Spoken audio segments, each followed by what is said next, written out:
میرے پاس ایک بڑا پڑھا لکھا ٹائی میں جوان آیا، کہتا مولانا صاحب میری سمجھ میں نہیں آتا، کافی سال پرانی بات کر رہا ہوں۔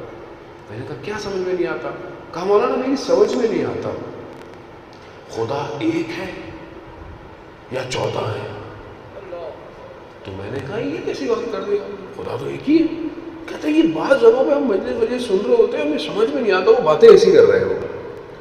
تو یہ کس کا قصور ہے عزیزان محترم؟ مجھولات، چھپی ہوئی باتیں، اور ایسی بات کرنا کہ جو آپ کی سمجھ میں اگر ایسی ہی کرنی تھی تو پھر قرآن کیوں ایسی باتیں کر رہا ہے بار بار؟ قرآن واضح بات کرتا ہے، قرآن کی کوئی بات ڈھکی چھپی ہے ہی نہیں۔ ہر تو اس کے محکمات ہیں، مشابہات ہیں، لیکن اگر کوئی بات سمجھ میں نہیں آتی ہے تو اہل بیت کی روایاتیں، حدیثیں بیان کر رہی ہیں اس کو۔ خود اہل بیت نے کہا کہ اگر ہماری کوئی بات قرآن کے مخالف لگے تو اس کو دیوار میں لے کے مار دینا، یہ امام کی حدیث ہے یہ۔ لیکن ہماری باتیں یہ بہت راز کی باتیں ہیں، یہ راز سمجھ میں آئے گا عزیزان محترم۔ یعنی ہم اس جگہ عجیب سے راز لے آئے۔ کچھ لوگ جب کچھ حدیثیں ایسی روایتیں آیتیں نازل ہوئی جہاں پہ اللہ کی طرف، خوف کی طرف، تو کچھ لوگ اپنا گھر چھوڑ کر جنگلوں کی طرف چلے گئے۔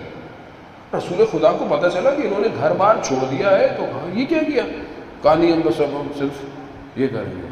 کہا یہ اسلام نہیں ہے، اسلام معاشرے میں رہنے کا نام ہے، گھر گرستی کا نام ہے، اولاد کی تربیت، میاں بیوی، شادی، یہ سب اسلام یہی ہے۔ اور وہاں کچھ لوگ مولا کائنات کے دور کی ایک مسجد میں جمع ہو گئے۔ اب امام نے پوچھا کون لوگ ہیں؟ کہا مولا بڑے نیک لوگ ہیں۔ کہا کیوں؟ کہا صرف مسجد میں رہتے ہیں، عبادتیں کرتے رہتے ہیں۔ تو امام نے کہا تم کو کھانا پینا کون دیتا ہے؟ کہا ہم ہیں نا مولا۔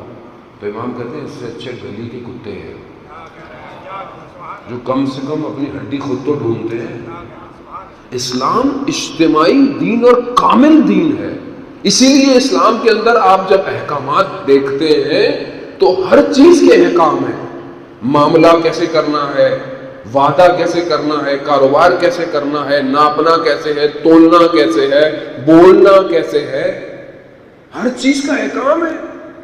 اگر یہ احکام نہیں ہوتے تو پھر، اور اتنی خوبصورت بات ہے کسی عالم دین نے کہی کہ اگر ایک جگہ بیٹھ کر ہی زندگی گزارنا بہتر تھا یا کٹ کے معاشرے سے، تو رسول خدا غار حرا سے نیچے ہی نہ اترتے، وہ اوپر ہی بیٹھے رہتے۔ حضرت جبرائیل آ رہے ہیں، حضرت خدیجہ کھانا لے کے جا رہی ہیں، اور کیا چاہیے؟ نہیں، اس معاشرے میں جو اتنا جاہل معاشرہ کہ اڑیاں کعبہ کا طواف کرتا تھا، اس معاشرے میں جا کر رسول نے ہدایت دی۔ عزیزان محترم اصل اسلام یہی ہے۔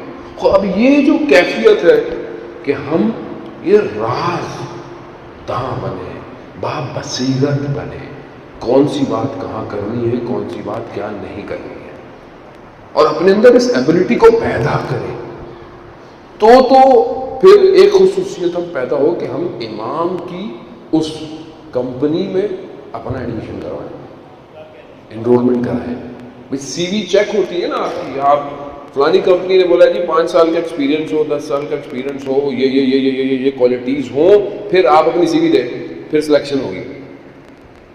اب آپ کسی ملٹی نیشنل میں چلے جائیں، کسی بڑی کمپنی میں چلے جائیں، اب آپ اس میں اپنی سی وی دیتے ہیں تو 5-10 انٹرویو ہوتے ہیں، آخر میں بورڈ آف ڈائریکٹر بیٹھا ہوتا ہے، وہ بیٹھا ہوتا ہے، وہ دیکھتا ہے کہ یہ ہوگا، پھر اس کے بعد وہ، اب جو بڑی کمپنیز ہیں وہ تو انٹرویو میں پوچھتی ہیں نئی اسٹریٹجی دے ہمیں آپ ہمارے بزنس کی، یہ بھی آج کل دنیا میں ہے، وہ نئی اسٹریٹجی لے کے بعد آپ کو بھگا بھی دیتے ہیں، تو آپ کو طریقہ آنا چاہیے کہ ان کو اسٹریٹجی بھی کیسے دینی ہے۔